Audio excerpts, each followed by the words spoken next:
Assalamualaikum warahmatullahi wabarakatuh. Alhamdulillah wassalatu wassalamu ala sayyidina maulana Rasulillah wa ala alihi wa ashabihi wa man tabi'ahu wa nasarahu wa walah, amma ba'dah. Fanawayna ta'alluma wa ta'lima wa tadhakkura wa tadhkira wa naf'a wal intifa'a wal ifadata wal istifadah wal hatha ala tamassuki bi kitabillahi wa sunnati rasulihi sallallahu alaihi wa alihi wa sahbihi wa sallam wa du'a ila al-huda wa dalalata ala al-khair ibtigha'a mardatillahi wa qurbihi wa thawabihi. Subhanaka la ilma lana illa ma 'allamtana innaka antal alimul hakim wa la haula wa la quwwata illa billahil aliyyil azim. Allahumma inna na'udzubika min ilmin la yanfa', qalbin la yakhsha', wa nafsin la tashba', wa 'ainin la tadma', wa amalin la turfa', wa min du'ain la yustajabu laha bi rahmatika ya arhamar rahimin. Allahumma inna nas'aluka al-ilma ladunni wal mashraba as-safiyal hani ya wahhabu ya ghani. Allahumma la sahla illa ma ja'altahu sahla wa anta taj'alul hazana idza syi'ta sahla. Allahumma sahhil lana hifdzal ulum wa hab lana wasi'atil fuhum bi jahi nabiyikal ma'sum. Jamaah kaum muslimin wal muslimat, mudah-mudahan kita semua senantiasa dalam naungan kasih sayang Allah Subhanahu wa taala. Alhamdulillah, insyaallah, aminnya semangat banget ini. Udah pada kenyang sate atau mana ya. Kalau kemarin sebelum Idul Adha aminnya rada lemes, soalnya duit terkuras sama Idul Fitri. Ini Idul Adha tensi darah udah naik lagi, kebanyakan daging kambing, makanya aminnya sergap. Apalagi kalau utang lunas semua. Oh kan, ya. Jamaah sekalian yang dimuliakan oleh Allah, insyaallah kita masuk kepada pembahasan yang selanjutnya, yaitu al-faslul tsani, fasal yang kedua. Qala al-musannif rahimahullahu ta'ala wa nafa'ana bihi wa bi ulumihi wa bi ulumi sa'iris sholihin wa radhiyallahu anhum wa anna bihim ila anqal. Al-faslul tsani, fasal yang kedua, fi asma'ihi syarifati, pada nama-nama Nabi yang mulia sallallahu alaihi wasallam. Jadi di fasal ini Bapak Ibu sekalian, kita akan disuguhkan oleh musannif, oleh penulis kitab, tentang nama-nama Nabi Muhammad sallallahu alaihi wasallam. Artinya nama beliau itu bukan cuma satu, tapi ada banyak namanya. Faqala radhiyallahu ta'ala anhu wa ardahu, i'lam, ketahuilah olehmu, anna li rasulillahi sallallahu alaihi wasallam asma'an katsira. Ketahuilah olehmu bahwasanya Rasulullah sallallahu alaihi wa alihi wasallam itu punya banyak nama. Ya, para ulama mengatakan inna kathratal asma'i tadullu ala kathrati fadailil musamma. Banyaknya nama biasanya menunjukkan tentang banyaknya kemuliaan orang yang menyandang nama tersebut. Ya, baik nama itu memang nama dirinya atau nama itu nama julukan. Semakin banyak julukannya berarti semakin banyak sifat yang ada pada dirinya. Ya, semakin banyak julukannya, semakin banyak sifat yang ada pada dirinya. Baik. Qala al-Imam an-Nawawi fi at-Tahdhib. Al-Imam Yahya ibn Syaraf an-Nawawi berkata di Tahdhib. Sebentar Bapak Ibu sekalian, mohon maaf, ini ada pusat kalau udah ngirim WA repot nih. Ya.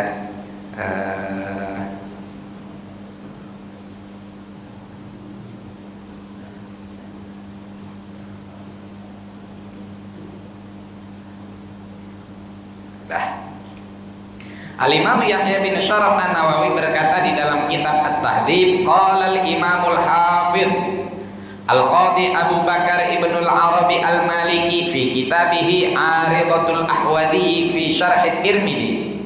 Jadi Al-Imam Nawawi di dalam Tahdhib menukil sebuah riwayat atau sebuah athar dari kitabnya Al-Imam Abu Bakar Ibnul Arabi. Ada Ibnul Arabi, ada Ibnu Arabi, ya. Nah, di dalam kitab Aridatul Ahwadi yang menjadi syarah atau penjelas dari Sunan At-Tirmidzi, beliau mengatakan, qala ba'du sufiyati, berkata para ahli tasawuf, lillahi azza wa jalla alfusmin walin nabi sallallahu alaihi wasallam alfusmin. Kata sebagian ahli tasawuf, Allah subhanahu wa ta'ala punya 1000 nama. Begitu juga Nabi Muhammad sallallahu alaihi wasallam punya 1000 nama.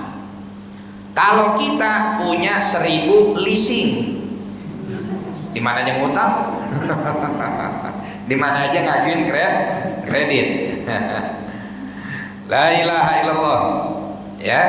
Nah, nama-namanya apa saja? Nah, ini yang akan dibahas. Wa an Jubair bin Mut'im bin Adiy radhiyallahu taala anhu qala qala Rasulullah sallallahu alaihi wasallam, innali asma'a. Dari Sayyidina Jubair bin Mut'im bin Adi radhiyallahu taala anhu, beliau berkata bahwasanya Rasulullah sallallahu alaihi wasallam bersabda, innali asma, sesungguhnya saya punya banyak nama. Apa saja? Ana Muhammad. Pertama, nama saya adalah Muhammad. Wa ana Ahmadu, dan saya juga dinamakan dengan nama Ahmad. Wa anal mahi, saya juga punya nama namanya Al-Mahi. Boleh ibu pakai alif lam Al-Mahi, boleh dihilangin alif lamnya jadi Mahin. Alladzi yamhullahu biyal kufra, yang mana Allah subhanahu wa ta'ala menjadikan diriku, ya, sebagai penghapus kekufuran. Wa anal hasyir, saya juga punya nama Hasyir. Alladzi yuhsyarun nasu ala qadamayya, yang mana orang-orang nanti dibangkitkan di bawah telapak kakiku. Wa anal aqib, dan aku bernama Aqib.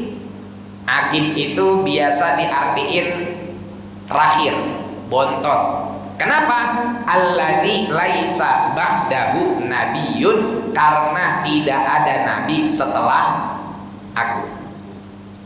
Jadi di hadis ini udah ada berapa nama?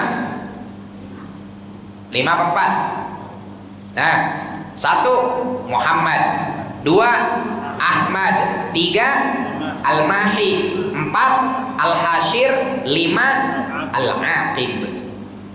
Kenapa dinamain Muhammad? Muhammad itu sebelum dia jadi isim alam. Isim alam ini adalah kata benda, ya, yang menunjukkan sebuah nama, yang menjadi sebuah nama untuk satu subjek tertentu. Kurang lebih seperti itu. Itu namanya isim alam. Tapi kalimat Muhammad ini diambil dari kata-kata atau akar kata-katanya adalah hammada yuhammidu tahmidan, fahuwa muhammidun wa dzaka muhammadun. Hammada banyak memuji. Kalau hamida yahmadu, memuji. Hammada yuhammidu, banyak memuji. Fahuwa muhammidun, dan dia adalah orang yang banyak memuji. Wadaka muhammadun, isim maf'ul, objek, dia adalah orang yang banyak dipuji. Maka nama Muhammad adalah secara arti bahasanya, ya, ini memiliki arti sosok yang sering dan sangat terpuji. Dan inilah ilham yang Allah berikan kepada kakek beliau, yaitu Abdul Muttalib.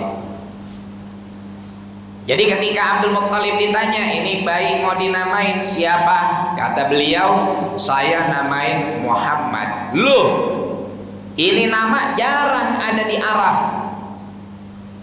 Ya, sebelumnya nggak ada orang dinamain Muhammad.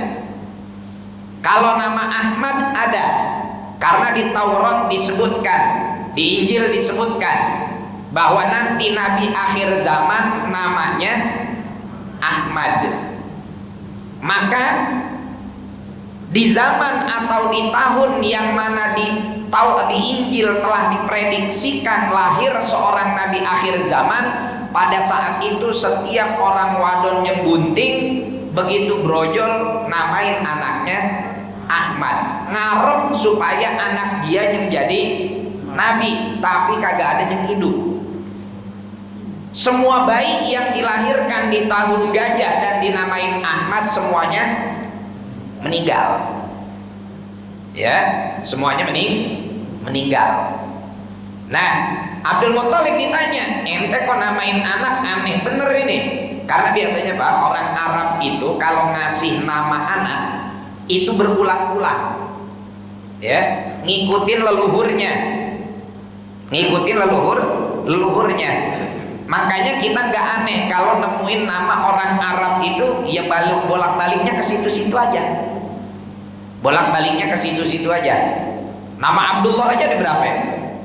Nabi punya ayah Abdullah, punya sahabat banyak yang namanya Abdullah. Abdullah bin Umar, Abdullah bin Mas'ud, Abdullah bin Abbas.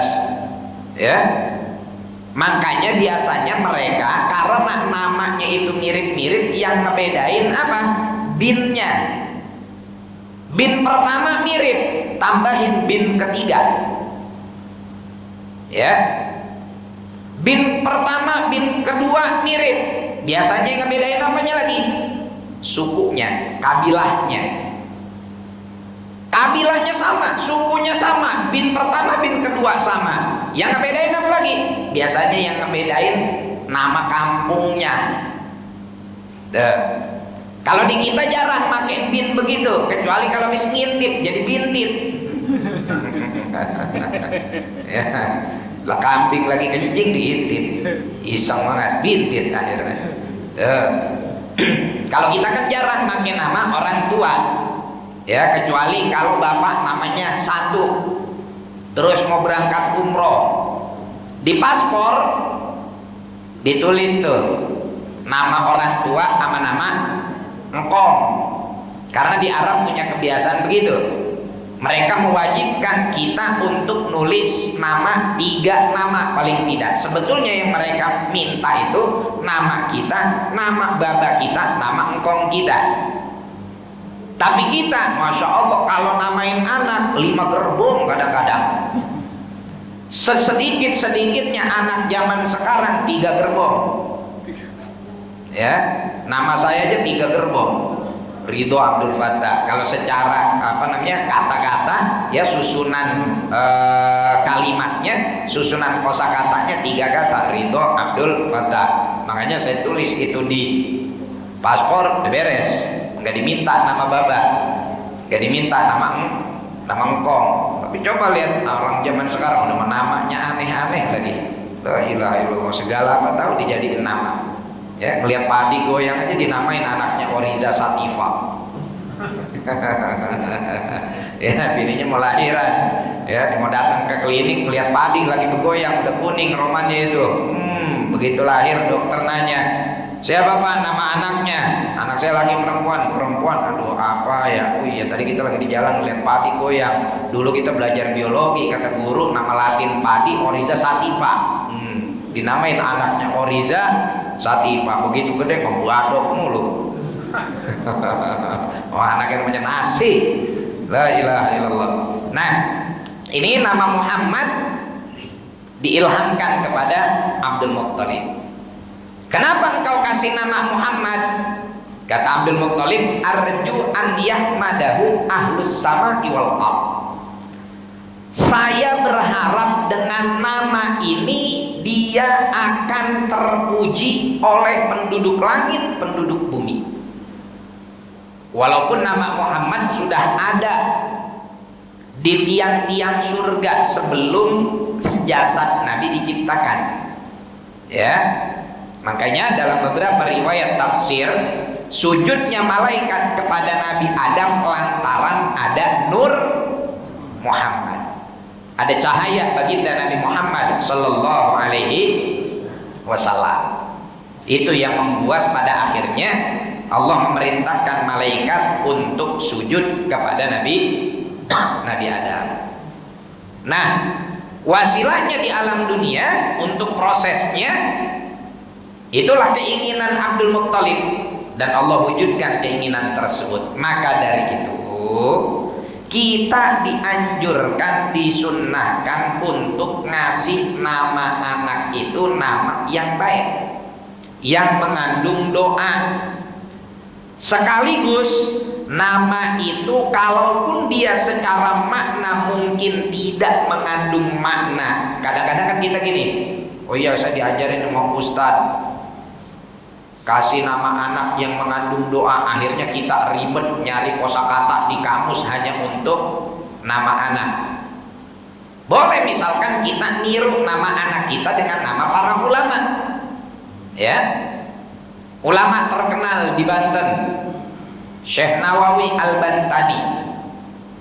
Beliau dinamakan oleh ayahnya Nawawi karena ayahnya ingin atau istilahnya tafakulan, ngambil berkah dengan Imam Nawawi yang asli, yang pertama, yaitu Yahya bin Syaraf, pengarang kitab Arba'in Nawawi, pengarang kitab Riyadhus Shalihin, pengarang kitab At-Tibyan, namanya Yahya, punya bapak Syaraf.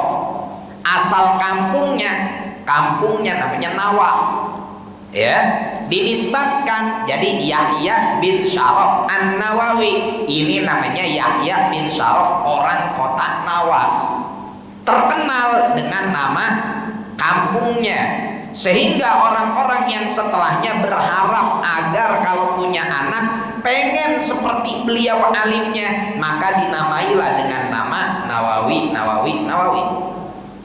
Sampai ke sini banyak orang yang menamakan anaknya dengan nama Nawawi, ya.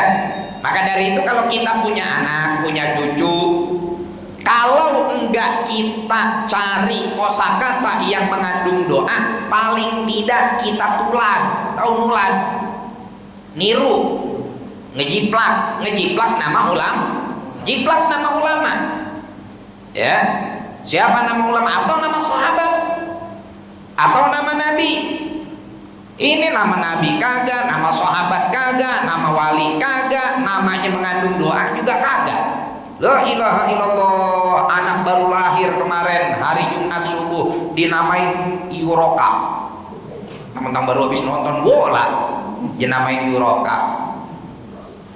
Iya Ustaz, saya tambahin nama anak saya Tony, kayak gelandang Jerman.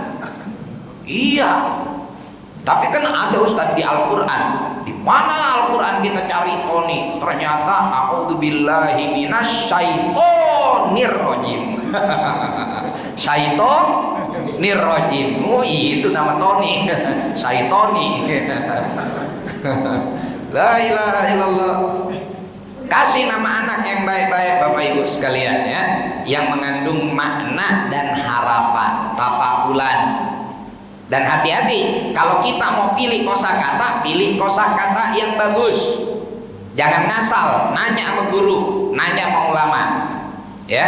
Jangan main ngasal aja. Jangan asal bahasa Arab langsung kita anggap itu doa. Yang bahasa Arab itu belum tentu doa. Jadi kalau kita mau pakai bahasa Arab, pilih kosakatanya, pastikan memang itu maknanya. Jangan asal kita pilih sehingga menghasilkan makna yang berbeda. Dan hati-hati, jangan namain anak pakai bahasa semut, nggak kedengeran. Iya, asokoli, gitu ntar manggilnya. Woi, Tom, asokoli. Aduh, mana? Akhir zaman, makin kagak-kagaknya. Pantes Nabi bilang di akhir zaman pengikut Dajjal banyak. Baru setengah on Dajjal aja ada ngikutin, ya, apalagi Dajjal beneran, Ya, Dajjal beneran itu nunjukin tangan kanan surga, tangan kiri neraka. Ente ngikutin aneh masuk surga, nggak ngikutin aneh masuk neraka. Ditongolin sama dia tuh gambaran surga, gambaran neraka. Banyak orang pada ngikut. Nah dulu pas kita ngaji Taujihatul Tullab ya dengan putra guru mulia Sayyidil Habib Umar, Habib Salim pernah bilang begini, ente jadi santri jangan kebanyakan ngaji tema-tema akhir zaman. Ya. Jangan kebanyakan. Kenapa? Ente pengen tahu akhir zaman kayak apa, Dajjal kerjanya kayak bagaimana? Dajjal itu adalah fitnah yang paling dahsyat dan paling gede. Sulit untuk selamat dari dia, kecuali Anda telah lulus dari fitnah-fitnah yang kecil. Kalau dari fitnah kecil aja ente masih belum selamat, gimana mau selamat dari fitnah yang gede? Kalau ama fitnah amatiran aja ente masih belum selamat, apalagi ama fitnah pro player, apalagi fitnah legend. Dajjal itu udah legendnya tukang fitnah, ya. Kita mah fitnah amatiran masih belum selamat. Ada orang ngajak ngatain ini, kita ngikut, menghardik si fulan, kita ikut, ngatain ulama ini, kita ngikut. Ada komentar ini, ada masalah ini, kita ikut komentar, padahal nggak ketahuan aslinya kayak bagaimana. Ya, ada orang melakukan sesuatu, kita hujat, padahal belum tentu kenyataannya kayak begitu. Apa yang ada di kamera kan belum tentu memang faktanya kayak begitu. Ya kan? Saya aja sering kaget kalau ada DKM ngirimin foto flyer saya. Kok kagak ada bekas jerawat di foto Maya? Iyalah aslinya banyak bopak-bopak, banyak gopeng-gopeng lah, ngapa giliran di foto mah mulus bener. Makanya zaman sekarang kan dibilang kalau mau ta'aruf datang.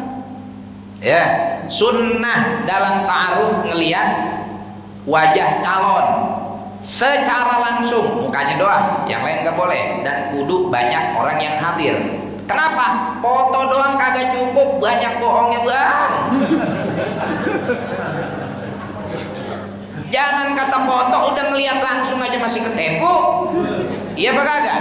Ngelihat langsung begitu kelihatan inilah calon tunangan wanita, masya Allah, pas keluar mah la ilaha illallah, mukanya mengkilap, kinclong, ya, matanya bisa senyum, matanya bisa senyum, pipinya merah jambu. La ilaha illallah. Begitu dilihat lehernya kayak biji moneng, hitam keijo-ijoan. Banyak bohongnya, banyak bohongnya. Jadi jangan gampang terpancing dengan apa yang ada di media sosial. Ya, kudu dewasa.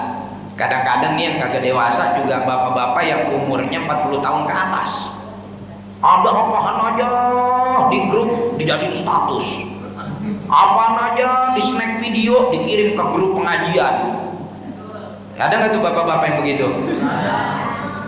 Tapi teman nanya bapak-bapak, ibu-ibu yang nyaut. Ya kadang-kadang kita punya grup pengajian beberapa gitu, grup pengajian. Fulan ngirim video ini, fulan ngirim video ini. Umat Islam sedang dalam bahaya karena si anu. Nggak taunya teknologi AI, artificial intelligence, ya. Idul Adha 2 tahun lalu itu kan ada video CCTV ngerekam orang sholat ke arah ibu-ibu, jamaah ibu-ibu, lewat anak muda, kejir tali, kesandung jatuh. Sekarang videonya udah berubah bang. Video yang sama tapi anak muda yang kejir tali kagak jatuh, berdiri jalan biasa. Emang syuting ulang dia? Lah kagak.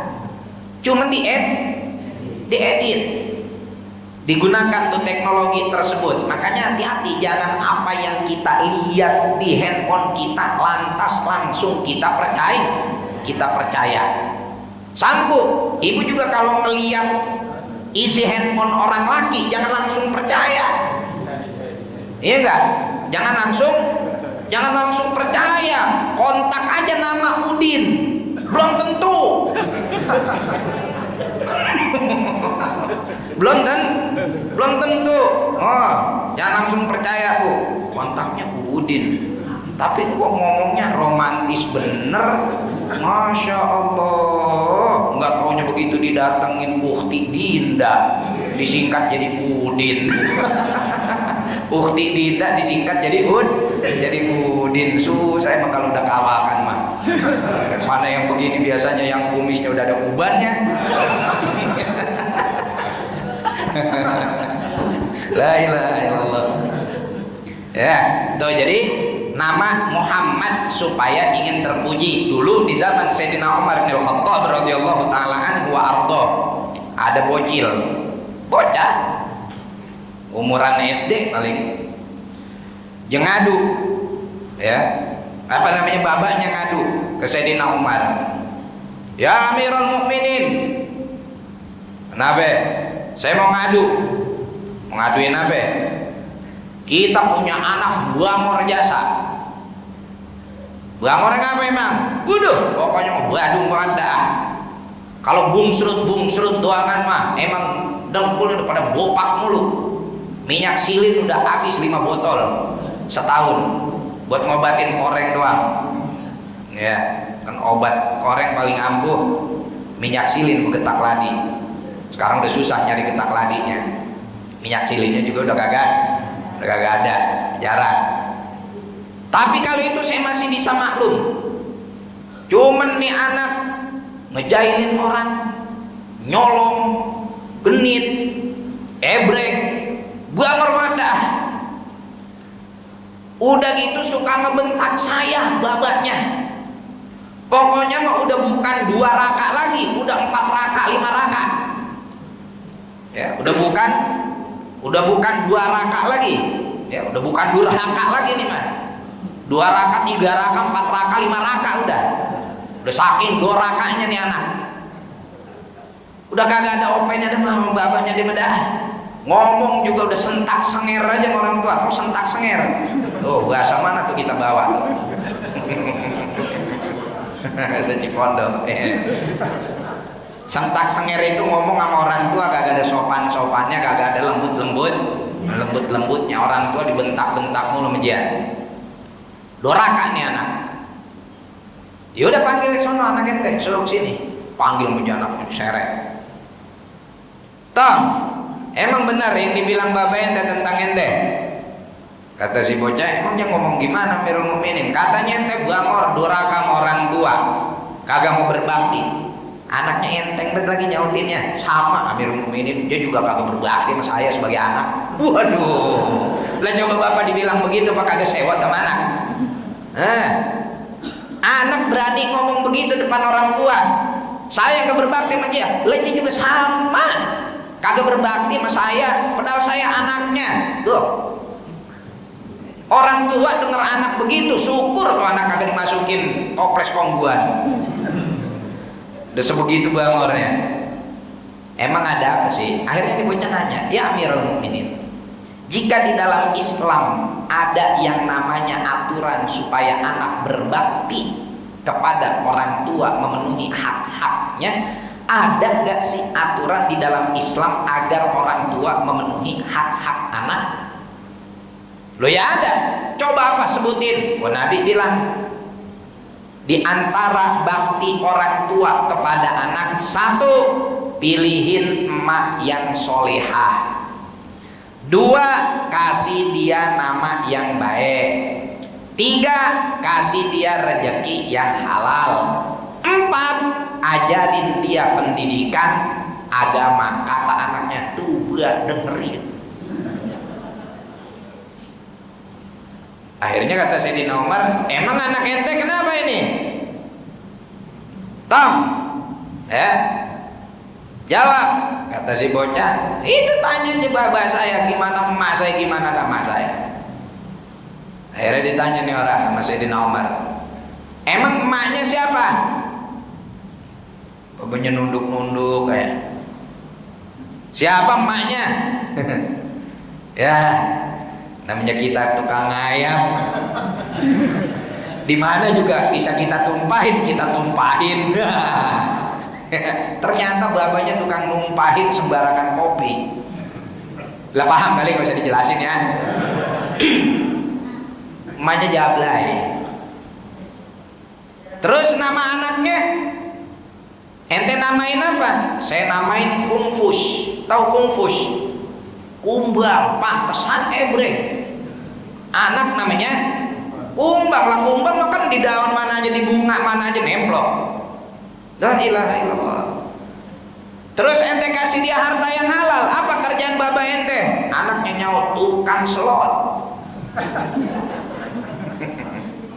Tukang judi. Tukang judi menang. 20% bawa ke rumah, 80% buat nyawer. Kalau zaman sekarang buat karaoke. La ilaha illallah. Dididik agama, ente ngaji nggak tong? Lah orang. Lah kita mau ngaji sama siapa? Mak kita jablay. Bapak kita tukang main judi. Pantes anaknya bangor, galak sama orang tua. Pak, yang namanya anak mah nih, mohon maaf, kadang-kadang kita selalu nyalain anak. Dasar mah kita udah pilih emak yang paling soleha. Saking solehahnya bini kita, seminggu banyakkan jadwal dia ngaji ketimbang ustazahnya yang ngajar. Iya apa kagak? Lah iya, ustazahnya mengajar seminggu cuma 2 kali ngajar, lah bini bapak mengaji sampai 7 hari 7 malam. Bapak juga tahlilan kagak segitu-segitu aman. Pagi ngaji, siang ngaji, malam ngaji, seragamnya beda-beda. Nah kalau bapak-bapak ngajiin mayat 7 hari, bajunya itu lagi. Amuk kagak ganti-ganti, sarung gajah duduk udah banyak lubang bekas sabu rokok. La ilaha illallah.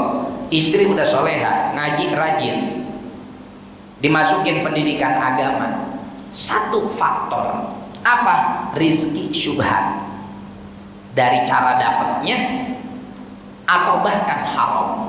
Makan waris orang, makan hak orang, ya, boleh ngodo, boleh korupsi, itu sangat berpengaruh. Anak jadi bader, susah diatur, ya. Apalagi ini semuanya. Makanya nggak cukup cuman ngasih nama yang baik doang. Nggak cukup cuma hanya karena ngasih nama yang baik doang. Ya. Oleh karena itu kalau kita pengen ngasih nama anak kita nama yang baik, sekaligus pendidikannya juga harus diperbaiki. Ya. Jadi ini satu, nama Muhammad, wa ana Ahmad, sama dinamain nama apa namanya, Rasulullah SAW punya nama Ahmad. Bisa kita anggap Ahmad ini dari fi'il mudhari ahmadu, ya, saya memuji, kemudian dijadikan isim alam, atau Ahmad di sini sigohnya adalah isim tafdil yang lebih terpuji. Jadi bisa diartikan saya memuji, bisa diartikan yang paling terpuji. Terpuji karena apa? Tentu karena al-khisal al-hamidah, karena perangai-perangai dan akhlak-akhlak yang baik. Wan Nabi sallallahu alaihi wasallam, sifatnya, sikapnya, perbuatannya, perilakunya betul-betul menunjukkan betul-betul menunjukkan sesuai dengan namanya. Hati-hati, jangan sampai punya nama anak bagus-bagus, ngambil nama nabi, ngambil nama ulama, ngambil nama kiai, kagak taunya pakai rompi oren gitu gede, jadi tersangka KPK, nyolong, mabok, malu, ya. Naudzubillah min dzalik.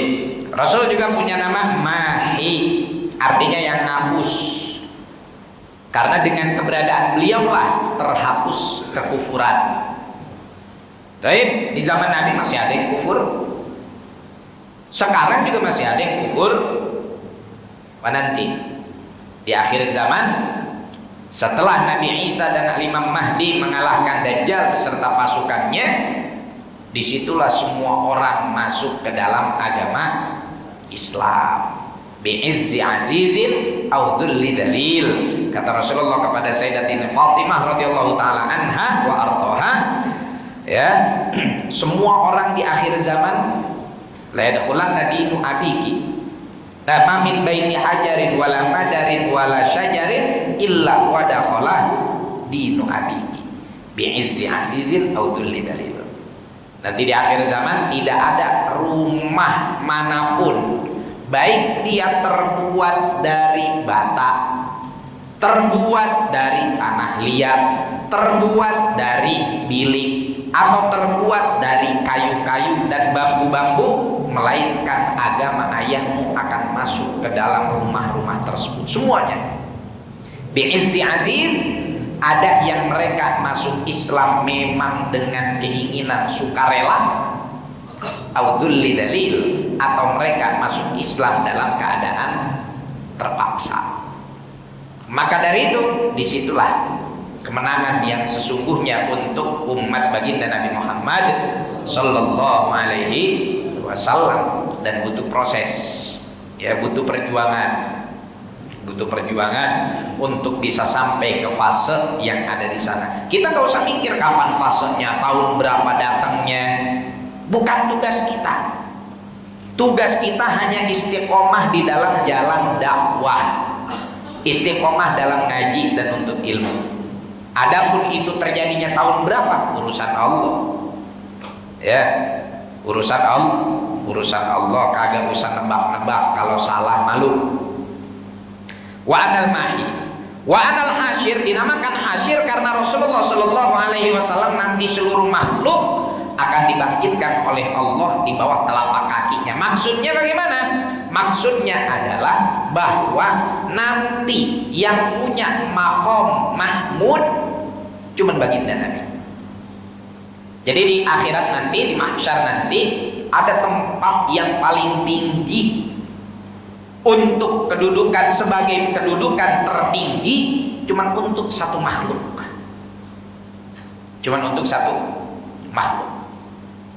Siapa yang tempatin itu? Jibril? Bukan. Mikail? Bukan. Malaikat muqarrabin? Bukan. Nabi-nabi terdahulu? Enggak. Yang menempati hanya baginda Nabi Muhammad Sallallahu Alaihi Wasallam. Ya, maqam mahmud untuk baginda Nabi Sallallahu Alaihi Wasallam. Ya, kita semua ada di bawahnya. Ada di bawahnya. Dan bangga justru berada di bawah baginda Nabi Muhammad Sallallahu Alaihi Wasallam. Karena beliau yang ngasih kita syafaat nanti. Beliau yang ngasih kita syafaat. Ya, maka dari itu kita disuruh ame Nabi untuk supaya ngedoain baginda Nabi biar beliau dapat maqam mahmud, yang sebetulnya doa itu buat kita. Kita ngedoa, kapan tuh doanya? Bis adzan. Allahumma rabb hadhihi da'wati tammah salatul qa'imah ati sayyidana Muhammadanil wasilah wal fadilah wasyaraf wad darajah al aliyah ar rafi'ah wa ba'athu maqaman mahmuda. Berikanlah kepada Nabi Muhammad maqam mahmud alladzi wa'adtah, yang telah engkau janjikan. Itu kan doain kita, berarti doain Nabi Muhammad sallallahu alaihi wasallam. Tapi apakah secara hakikat kita ngedoain beliau? Ada, kita mah ngedoain diri sendiri. Kenapa? Karena tuh tempat kita berdoa, kita kagak berdoa, emang udah Allah persiapkan buat Nabi Muhammad. Maka di ujung hadisnya kata Rasulullah, siapa yang baca doa ini setelah adzan, dia berhak mendapatkan syafaat tuh. Jadi kalau kita ngedoain Nabi dengan doa tadi, ngamalin perintah Nabi dengan doa tadi, sejatinya kita lagi ngedoain diri kita agar kita dapat syafaat dari baginda Nabi Muhammad Sallallahu Alaihi Wasallam. Wa anal aqib, dan saya adalah al-aqib, nyembontok, datang terakhir, Nabi penutup. Tidak ada Nabi setelah Nabi Muhammad Sallallahu Alaihi Wasallam. Kalau ada orang yang ngaku-ngaku, jangan percaya, biar kata dia ngeluarin berbagai macam hal yang di luar nalar, segala langit dibelah, udah bapak membelah kue talam aja. Ya, la ilaha illallah, jangan percaya. Karena Nabi akhir zaman, Nabi terakhir hanya baginda Nabi Muhammad Sallallahu Alaihi Wasallam. Ada orang ngaku Nabi di mana, jangan percaya. Jangan percaya. ya, karena nabi terakhir adalah Nabi Muhammad sallallahu alaihi wasallam sampai nanti datang Nabi Isa. Oh berarti kalau gitu Nabi Isa nabi yang terakhir? Enggak, Nabi Isa datang terakhir itu, tapi syariatnya adalah syariat Nabi Muhammad sallallahu alaihi wasallam. Enggak dibawa lagi syariat Nabi Isa, udah enggak berlaku. Yang berlaku adalah syariat Nabi Muhammad yang Bapak pelajari di Safinah, yang Bapak pelajari di Risalah Jami'ah, yang Bapak pelajari di Takrib, Fathul Qorib, ya, Fathul Mu'in, yang Bapak pelajari di kitab-kitab fikih. Yang kalau misalkan fikihnya Maliki pelajari di Matan Ibnu Abi Zaid Al-Qairwani. Itu yang nanti diajarkan, ya. Jadi terkadang ada orang yang bilang begini, waduh itu sombong amat ulama bilang begini, kalau nanti Nabi Isa dan Imam Mahdi turun maka yang akan dibahas adalah kitab Safinatun Najah. Sama amat loh. Bukan sama. Safinatun Najah kitab berisikan apa? Fikih kan? Fikihnya siapa? Fikihnya Nabi Muhammad.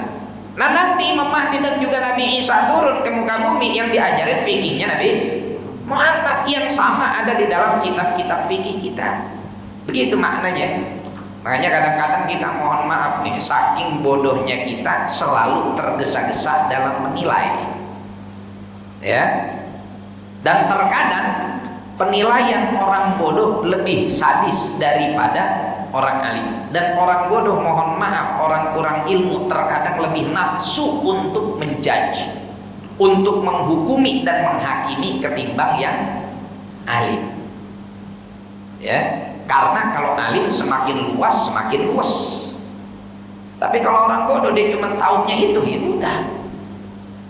Dia cuma taunya itu, dia anggap itu udah paling benar, kayak banteng taunya merah doang. Ya udah. Tapi kalau yang faham, yang alim, tahu banyak warna, simple. Maka dari itu, itulah pentingnya kita menghadiri majelis ilmu. Wallahu a'lam bishawab. Insyaallah kita lanjutkan di pertemuan yang akan datang. Saya di pesantren Moda, persiapan wisuda santri. Fatihah bil qabul wal iqbal salahi kulil ahwal hadrati sayyidina Rasulillah sallallahu alaihi wasallam wa bilal badal mutalal Allah ta'ala yaf'alina futuhul arifin wa yarzuquna kamalan ikhlas wa laqin tsabbit aqdamana ala qadam habibil amin yaghfirlana jamil hajat yaghfirlana jamil muhimmat yaghfirlana kull dzunub wa yasrana kull uyub yakshifana kull ghurub ala hadhihi niyyah wa ala nabi masyayikhuna salihun wa ala man bihi salasil isnadina ila Rasulillah sallallahu alaihi wasallam ala hadhihi niyyah wa ala kulli niyatin salihah la hadratin Nabi Muhammad sallallahu alaihi wa alihi wasallam bisirril Fatihah. A'udzu billahi minasyaitonir rajim. Bismillahirrahmanirrahim. Alhamdulillahi rabbil alamin arrahmanir rahim maliki yaumiddin. Iyyaka na'budu wa iyyaka nasta'in ihdinas siratal mustaqim siratal ladzina an'amta 'alaihim ghairil maghdubi 'alaihim waladdallin. Amin. Subhanakallahumma bihamdika asyhadu an la ilaha illa anta astaghfiruka wa atubu ilaik. Wa assalamualaikum warahmatullahi wabarakatuh.